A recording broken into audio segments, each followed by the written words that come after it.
Bon, bah salut, c'est Vince, j'espère que tu vas bien. Je suis de retour sur ma chaîne YouTube que j'avais laissé un petit peu en friche, un petit peu en période de jachère. Je ne saurais pas t'expliquer vraiment pourquoi, c'est juste que voilà, j'avais plus trop la motive.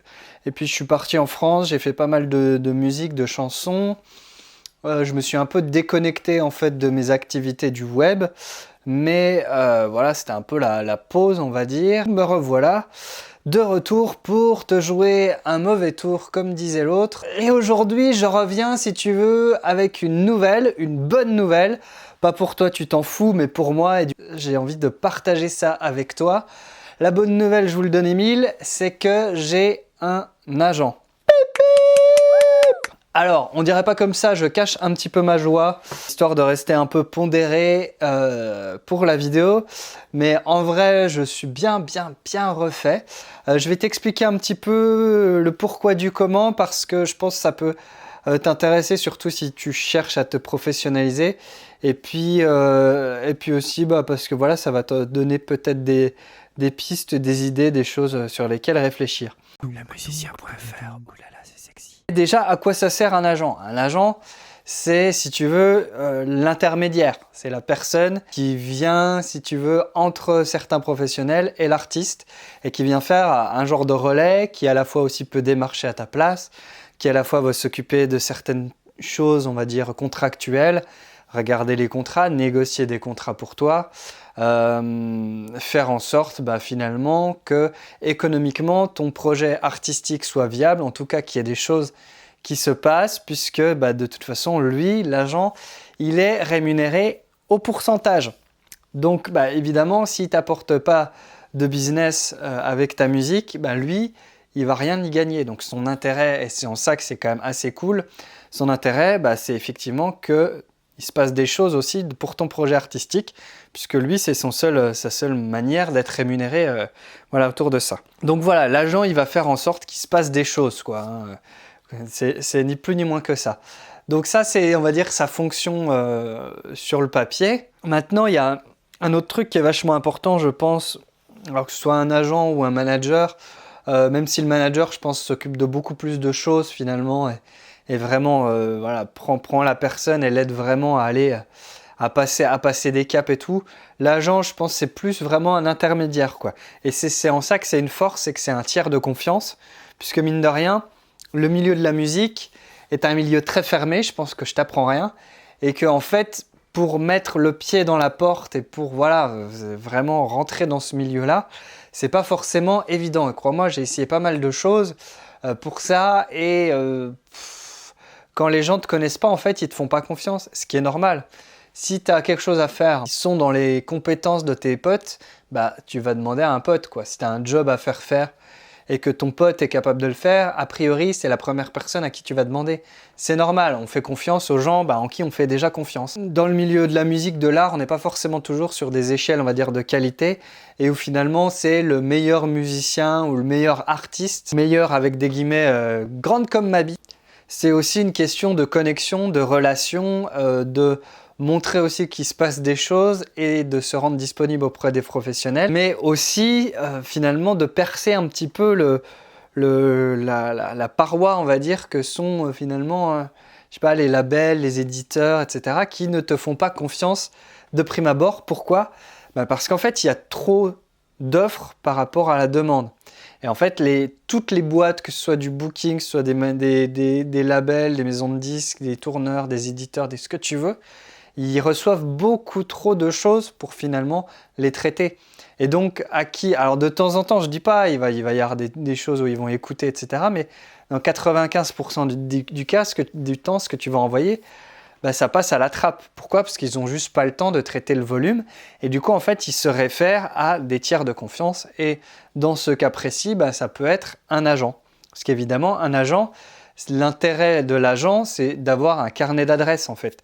Et l'agent, il a des connexions dans le milieu, que ce soit dans les médias, dans des boîtes de prod, dans des éditeurs, dans des labels, des managers, des tourneurs, peu importe. Mais il active son carnet d'adresses en fonction de ce dont il entend parler, puis des artistes avec lesquels il travaille, pour essayer de faire matcher soit plusieurs artistes entre eux éventuellement pour qu'il y ait des collaborations, soit pour placer une musique, vendre un titre, voilà, ou placer même un artiste dans une maison de disques, etc. Donc l'intérêt vraiment c'est le carnet d'adresses. Alors dans mon cas précis, je vais te donner un petit peu le cadre du contrat que j'ai signé, parce que c'est quand même c'est assez précis, ça part pas dans tous les sens. Et en gros, mon agent, j'aime bien, je vais pouvoir dire mon agent maintenant, je vais pouvoir vraiment me la péter en soirée mondaine. Ouais, j'en parlais hier avec mon agent, ouais. En gros, le cadre du boulot avec cet agent, ça va être... Alors déjà, on est sur un accord de non-exclusivité, etc. Par contre, je suis tenu contractuellement de lui dire ce que je fais, ce qui est bien normal, et de le tenir au courant de ce que je fais, blablabla. Bon, passons. Lui, ce dont il va s'occuper vis-à-vis de ma musique, c'est deux choses principalement. C'est la synchronisation et le placement de titres. Alors la synchro, c'est la musique à l'image.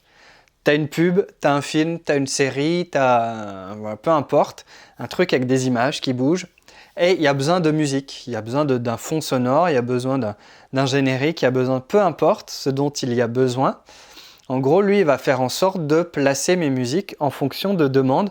Du coup, il est en contact avec des music supervisors. Les music supervisors, c'est les gens qui s'occupent de la musique, de trouver de la musique pour des productions audiovisuelles. Souvent, bien souvent même, si tu veux, pour avoir le droit d'utiliser telle ou telle musique connue, faut payer un gros chèque, mais un gros chèque à 5, 6 chiffres, tu vois. Et donc, les productions n'ont pas forcément les moyens. Du coup, qu'est-ce qu'ils font? Ils se rabattent sur des artistes indépendants, comme Bibi par exemple, qui vont être beaucoup moins chers et ça va permettre comme ça d'utiliser de la musique de bonne qualité, a priori j'espère, parce que du coup, tu l'as compris, il y a deux manières d'être payé à ce niveau-là. Alors, je ne vais pas te faire une leçon sur la synchro, mais en gros, ça va dépendre à chaque fois des usages, des contrats, etc. Mais tu vas toucher des sous pour en gros pour avoir le droit d'utiliser la musique et ensuite tu touches des royalties en fonction de l'utilisation, les droits d'exploitation. Ça va dépendre de si tu tombes sur les mecs qui ont fait le générique de Friends par exemple. Ils se sont mis méga bien, pourtant ils ont placé un seul titre au final. Et je suis pas certain que The Rembrandts, on ait trop entendu parler d'eux au-delà de ça. Et voilà, il y a pas mal d'exemples comme ça. C'est un exemple un petit peu extrême, mais voilà, comme ça, donc tu as deux sources de revenus. Et du coup, voilà, il va s'occuper principalement de ça, alors que ce soit pour des films, des petites grosses productions, que ce soit pour des courts-métrages, que ce soit pour des séries, du jeu vidéo aussi, peu importe. En gros, lui, il a un réseau de professionnels qui ont besoin de musique. Et puis, de l'autre côté, il a aussi un petit réseau d'artistes, donc les artistes qui sont dans son agence, et il fait la liaison. Si un tel l'appelle, écoute, j'ai besoin de tel style de musique, c'est très souvent des briefs assez précis, donc j'ai besoin d'une chanson en anglais avec une voix de femme, machin, dans tel style, d'une certaine longueur ou de telle émotion avec tel type d'instrument, peu importe. Voilà, et du coup, lui, il essaie de répondre à ces briefs-là avec les artistes de son agence. Le deuxième pôle d'action sur lequel on s'est engagé mutuellement, c'est en gros le placement de titres. C'est un peu aussi un des autres pôles de son agence. En gros, c'est prendre des auteurs-compositeurs et proposer finalement des chansons à des artistes. Voilà. Alors c'est un peu plus compliqué parce que forcément, il faut essayer d'écrire des chansons avec les artistes en tête. Évidemment, on est vraiment dans des concours de circonstances. Pour moi, c'est beaucoup moins porteur, même si ça peut être de très très bonnes opportunités. Mais ça peut être aussi l'occasion, par exemple, de mettre ensemble plusieurs auteurs-compositeurs aussi pour créer de nouveaux titres pour tels artistes ou pour faire partie d'un pool de compositeurs, d'auteurs pour, je sais pas, une maison de disques, etc. Comme ça peut se faire dans pas mal de grosses maisons de disques. Pourquoi? Parce qu'il y a plein d'artistes qui sont juste interprètes de chansons, mais qui ne sont pas auteurs-compositeurs, et du coup, il y a un besoin constant de nouvelles chansons. Donc ça, c'est globalement les deux pôles d'action sur lesquels mon agent va agir. Alors, ce qui est intéressant, c'est qu'en fait, lui, son intérêt, c'est d'être le seul intermédiaire. Il a une toute petite agence. Je vais être le 7e artiste à rejoindre son agence. Du coup, à chaque fois, on est dans une relation vraiment one-to-one, directement avec lui, et lui, c'est le seul relais. Et c'est aussi l'intérêt pour les professionnels qui peuvent faire appel à lui, c'est que la décision peut être hyper rapide. Parce que maintenant, on n'a plus le temps de passer des heures et des heures, des jours, des mois pour décider. Si tu veux, il faut que ça aille vite du tac au tac. Et du coup, c'est beaucoup plus facile puisque il est qu'avec des artistes indépendants. Donc ça veut dire qu'on est les seuls à décider si on donne l'autorisation ou non d'utiliser notre musique. Donc pour lui, c'est très rapide. Ça peut se faire en 2 ou 3 coups de fil. Salut, ben écoute, machin, j'ai un plan à te proposer. Je vais proposer ce titre-là. Est-ce que t'es chaud? Oui, je suis chaud. Il va voir le professionnel. Bon ben, on est OK. Bon ben OK, tout est bon. Il y a 2 coups de tampon à mettre et c'est tout. Si t'es signé, si t'as déjà d'autres contrats en cours, c'est plus compliqué. Pourquoi? Parce qu'il y a d'autres personnes qui ont des billes dans ta musique et qui ont leur mot à dire ou en tout cas qui doivent donner leur autorisation. Et elles n'ont pas forcément envie de donner leur autorisation. Ça va dépendre un petit peu des cas de figure. Voilà, bref. Donc l'idée, c'est vraiment d'intégrer une petite agence, mais avec quelqu'un qui a beaucoup de bouteilles, qui fait beaucoup de choses autour. Donc on verra un petit peu ce que ça donne, dans quelle mesure il va être efficace ou non. Mais comme je te l'ai dit au début, c'est dans son intérêt d'être efficace, puisqu'évidemment, s'il fait rien, bah, il touche rien. Voilà. Et lui, bah, il va prendre ses 10% sur tout ce qui va m'apporter, on va dire, comme affaire. Et ce qui est pas mal, c'est que voilà, on est sur quelqu'un qui a une grosse expérience, qui va avoir la soixantaine, qui a un énorme carnet d'adresses, qui est un ancien journaliste de l'industrie musicale. Je te donne pas le nom de l'agence, etc. Mais j'en parlerai plus à la rentrée quand ce sera effectif. Là, on a déjà signé les contrats, tout ça, mais il va vraiment lancer l'émission à la rentrée. Voilà un petit peu pour ce truc-là. Et ce qui est bien, c'est que moi, je reste totalement indépendant. Si tu veux, je suis lié par un contrat avec lui, mais en fait, je suis aussi libre de me barrer à tout moment, etc. On a juste besoin de se mettre d'accord, mais il n'y a pas de problème. Je ne suis pas enchaîné. En gros, l'idée, c'est vraiment que chacun reste un peu libre et que ce soit simple et dans une relation de confiance.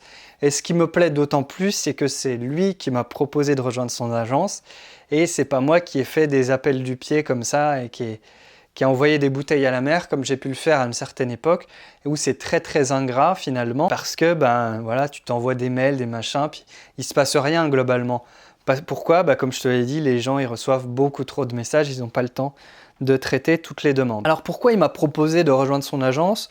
Déjà, il a le coup de cœur pour ma musique, donc déjà ça c'est plutôt agréable puisque ça te donne une certaine crédibilité quelque part, puisque tu as, si tu veux, l'approbation d'un professionnel. Alors peu importe, il y a tous des goûts et des couleurs, mais qui estime en gros que ma musique est suffisamment de bonne qualité, est suffisamment aboutie, et il y a un univers suffisamment précis et intéressant pour que lui, il y voit un potentiel économique derrière et qu'il se dise « Ok, il y a peut-être moyen de bosser avec ce mec-là ». Il y a ça, et puis il y a aussi le fait qu'il a vu que j'étais en mouvement, il a vu que je faisais des choses, il a vu que je me bougeais quand même pas mal le cul, que j'ai aussi cette chaîne où je montre un petit peu des choses et où quelque part ça crédibilise aussi un petit peu mon parcours de musicien et puis ce que je fais musicalement, puisque voilà, je me mets aussi dans la position de l'enseignant quelque part. Alors je dis pas que je sais tout, que j'ai raison sur tout, loin de là, mais voilà, j'ose, on va dire, donner mon point de vue sur la production musicale, sur ce que je pense, voilà, de la musique ou peu importe, de ce que c'est pour moi de la musique, etc. Et tout ça, finalement, ça participe à deux choses, à me donner une crédibilité dans le sens où, ok, ce mec bosse, ce mec est engagé, ce mec, si tu veux, voilà, il en veut quelque part, puisqu'il lâche pas l'affaire. Et puis aussi, petit à petit, il y a la question aussi d'arriver à fidéliser une petite audience, mine de rien. C'est des choses qui sont... si tu veux, t'as pas besoin... Là, on vient de passer, je crois, les 8000 abonnés sur la chaîne YouTube. Cool, ça me fait vraiment plaisir. Mais si tu veux, c'est pas des chiffres énormes. C'est assez ridicule comparé à plein d'autres chaînes, etc. Et donc, ça reste anecdotique. N'empêche que c'est des choses qui peuvent quand même apporter un peu de crédit à la démarche. Pourquoi? Parce que tout le monde déjà ne fait pas ce que je fais et tout le monde ne montre pas des choses, tout le monde n'a pas un minimum, si tu veux, de chiffres entre guillemets, même si moi dans mon parcours musical à proprement parler, je suis quand même assez discret. Je fais beaucoup de musique, mais si tu veux, je suis pas énormément dans la position de l'interprète. Moi, je suis dans la position du créatif, du mec qui peut faire plein de musique tout seul dans son studio assez vite et de suffisamment bonne qualité, mais je suis pas dans la position de l'artiste-interprète qui va aller faire des tournées, etc. Et c'est pas du tout d'ailleurs le cadre du contrat que j'ai signé avec l'agent, qui lui s'intéresse plus à des créatifs, à des mecs qui font de la musique et ou des chansons pour, encore une fois, placer ces titres, que ce soit sur des films, sur des pubs, etc., ou les proposer à des labels, à des artistes. Pour moi, vraiment, je le vois comme le début d'une nouvelle chose. Il s'est passé un peu j'ai eu des espèces de révélations mystiques là au début de cet été, c'est assez bizarre. Je ne saurais pas vraiment t'expliquer dans le détail, mais j'ai le sentiment que je suis en train de fermer une page et qu'il y en a une nouvelle qui est en train de s'ouvrir. Et si tu veux, le fait de commencer cette nouvelle année scolaire, on va dire, avec un accompagnant professionnel et donc d'intégrer une agence, d'avoir quand même un tiers de confiance, pour moi, et si tu veux, il y a un énorme gain aussi dans la confiance en moi, je ne vais pas te le cacher.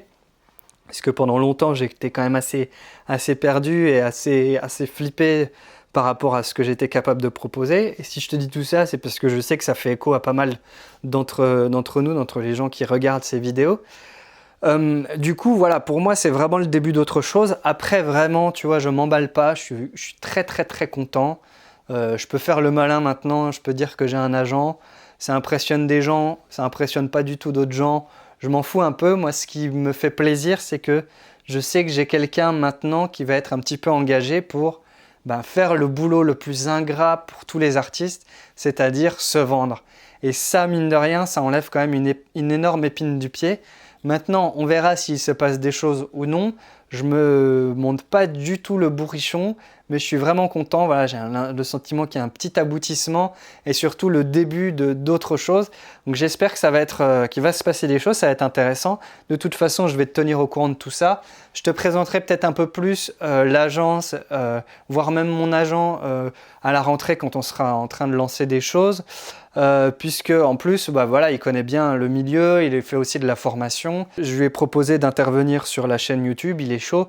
Donc je pense que voilà, on aura l'occasion de rediscuter de tout ça, de son rôle, et puis de plein d'autres choses sur le fonctionnement de l'industrie musicale. Je pense que ça peut t'intéresser. En tout cas, moi, ça m'intéresse, ça c'est clair.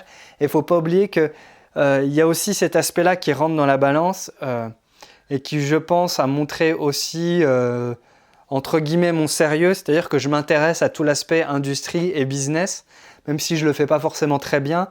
J'ai compris quand même pas mal de choses et j'ai un petit peu lâché du lest vis-à-vis de voilà, c'est un business, machin. Bah ouais, mais à un moment, si tu veux vendre ta musique, etc., faut comprendre que c'est justement un business qui a des acteurs, des partenaires, des professionnels et qu'il faut aussi être dans le bon état d'esprit, mine de rien, pour un petit peu que les choses s'enclenchent. Et je pense que voilà, il y a eu mine de rien, de mon côté, un long parcours pour accepter ça et pour être aussi se dire, ok, si j'ai envie de réussir dans ce milieu-là, il faut aussi que j'intègre ça, que je comprenne comment ça marche, puis que je comprenne que oui, il y a une notion de marketing et que tout ne s'arrête pas à la musique. On pourra en débattre pendant des heures sur le fait que le business détruit l'art ou etc. Mais en fait, de tout temps, si tu veux, les artistes qui ont bien fonctionné, c'est aussi des gens qui avaient compris tout l'aspect business et ça n'enlève en rien la qualité artistique et la qualité de leur œuvre. C'est juste qu'ils ont compris, pour beaucoup en tout cas, qu'il y a aussi des notions comme ça de business